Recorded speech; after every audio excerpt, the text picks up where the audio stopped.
What's up, y'all? Really quick, first thoughts on 22.2. I'm here with Coach Rebecca, myself, Blitz, Peg Leg Blitz over here. So yeah, does this rep scheme look familiar? You guys got to experience this a little bit with the burpees. I need a pen. Will you grab me a marker? The other day, we did our thrusters. I'm glad it's deadlifts rather than thrusters, to be honest. Like if this was thrusters, oh Lord, I just no thank you. But it is a lot of deadlifts. So first things first, on the standards, couple of things to be really mindful of. You do not have to take off on 2 feet, but you do have to jump if you're an RX athlete. So you have to jump.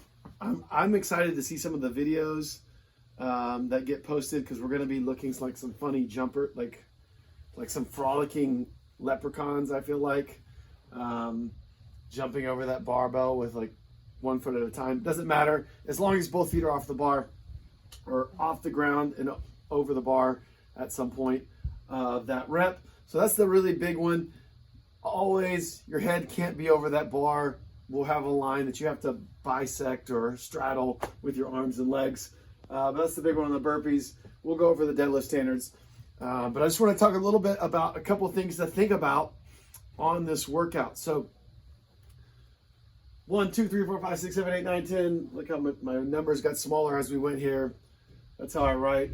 That's the same workout as 10 rounds of 10 deadlifts and 10 bar facing burpees. Same workout, just a lot more transitions and rounds there. So when I look at this looks not very scary, or it looks less scary. This looks more scary. So I need to think about how I would pace this workout when I start this workout. And really the key on this, in my opinion, I'll let the athlete speak in a second, but my opinion is any way you need to break up the deadlifts, anything you need to do to pace so your burpees stay consistently moving, so you never have to stop doing a burpee. If that means you break up the 5 deadlifts, I don't care. If that means you start the slowest burpees, you immediately start to crawl on your chest and crawl up. It doesn't matter, as long as I stay consistently moving on my burpees. That's the key. If you decide to break the 9s up into 3, 3, 3, those breaks don't mean anything if your burpees stay consistent. So that would be the plan. Just a couple things to think about. When you finish the 5, you've done 15 of 100 reps. That's basically 1 round. Don't let yourself get tricked into that. When you finish the 5, you've basically done 1 round of the workout. Once you get halfway through the 8s, you're basically 1/3 of the way done. And then you're into these like really hairy rounds. So if you feel confident in this workout and you're feeling good about deadlifts and burpees, you think you're going to have a good score, I would consider on the way up, starting in this 7 or 8 range, breaking up the deadlifts in half, taking a quick break, like I said again, so we can keep those burpees consistent. Hopefully that'll give you some momentum and a little bit feeling better in this back half. If you feel better in the back half, you can hold on to those as you go down. But I think taking those early breaks and allowing those burpees to stay consistent are going to pay off on this workout. Remember, same workout, 10 and 10. How are you going to pace that? How are you going to do that appropriately? 10 minutes is a very, very challenging time cap. 99.9% of us need to be thinking 10-minute AMRAP of this, and how do I get my best score of a 10-minute AMRAP of this? And that's the pace I need to go at. Athlete/coach Rebecca, thoughts on for tips and tricks? Oh, stopping Blitz from licking his Stop. peg leg.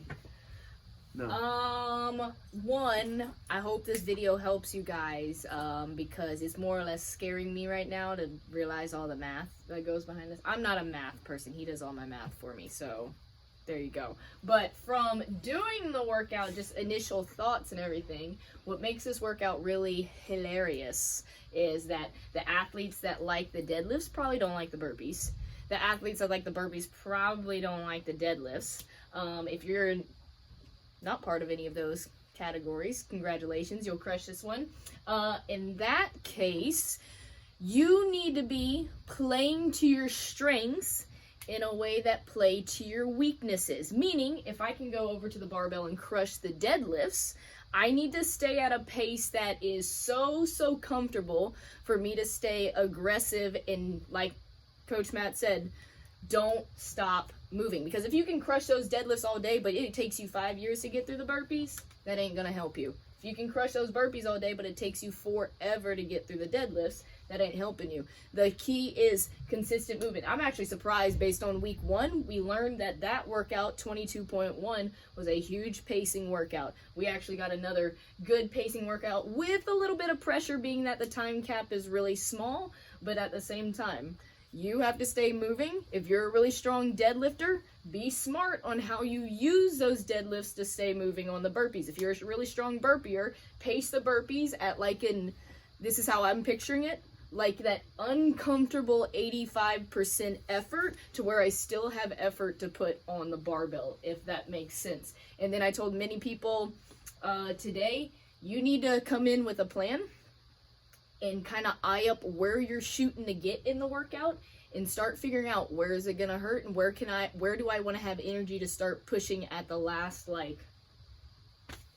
few minutes of the workout. At 7 minutes, don't. If you know you're not going to complete this right, if you pace this, sorry. Yeah, go for it. If you pace this right, you should be getting the oh shit moment 6 or 7 minutes in.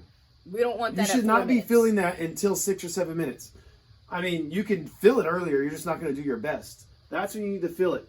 And so something you guys can do, we did this with thrusters. Like, obviously, thrusters are a slower movement than a deadlift. You know the difference in the weight you chose and the weight that you're going to do here and how fast those reps can be. But, you can base, hey, what was my time on that? And give yourself a target. Like, hey, it took me 9 minutes and 30 seconds to do 1 to 10 on those thrusters and burpees and an RX weight. I feel really confident in deadlifts. I can be like, man, this might be the spot I'm shooting for. And you can take out that back end and let yourself pace based on that workout that you did previously. This is why it's so important to record your scores, to pay attention to rep schemes and everything else if you're trying to be competitive at this stuff, because you can give yourself a target and then pace appropriately. Like, I'm not pacing here to get to here. I'm pacing to get to that second set of 8. And so that can change up when you break or when you do different things. But you can look at that workout that we did on Tuesday and make an assessment on that.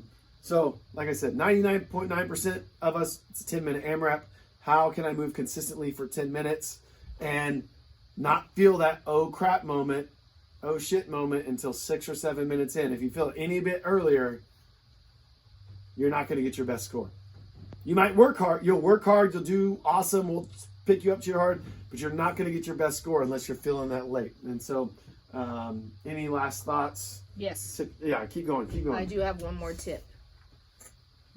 The thing we promote first and foremost in Bolt is move well, because we know, especially, I don't care how strong you are at deadlifts, this is enough reps to where the best movers are gonna get the best scores. If you're used to candy caning and just fishing poling, ripping that bar off the ground, it will catch up to you. It will not make you feel good. And by the way, this is not going to be an easy redo for most people, so you better make it count on the first try, because you're going to get sore from this one probably. Yeah.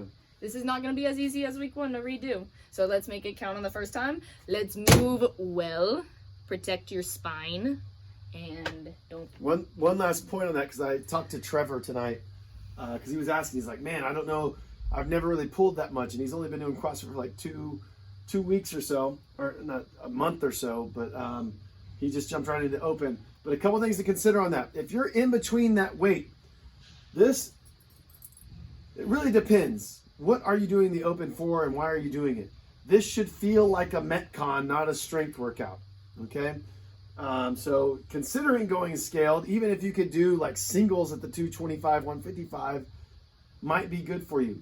If you're a very new athlete, like I told him, I was like, if he's never picked up 225. I said, come on Friday, we'll try it. We'll build up and see where that is. I was like, if you choose to make this a strength workout, it is no longer a competition workout. Like if that 155, 225 is something that is like you're doing doubles or ones or twos or threes, even threes from the beginning, or once you get there, you haven't do that from the beginning. You can compete on the burpees. You do not compete on the deadlifts, meaning I'm going to move right on the deadlifts. It's not worth it for anyone if you're in that position to wreck yourself. You're going to hinder your training. You're going to hinder your progress by getting in bad positions. As long as you keep that spine nice and flat, you can be there. But I want you guys to take that, if you choose to do that, because you want that challenge or you want to do everything RX this year, whatever it may be, that is fine. But when you get to deadlifts, it is not competition time. It is rock solid back time, keeping that belly tight. When you get to the burpees, then you can be competition time if you're in that boat. That's just something to consider if you're newer or if that weight is super, super heavy for you. That's it. Quick tips and tricks. If you guys like it, give us a thumbs up or fist bump. If you have questions, put it in comments and we'll answer. Go crush Bye. it. Crush it!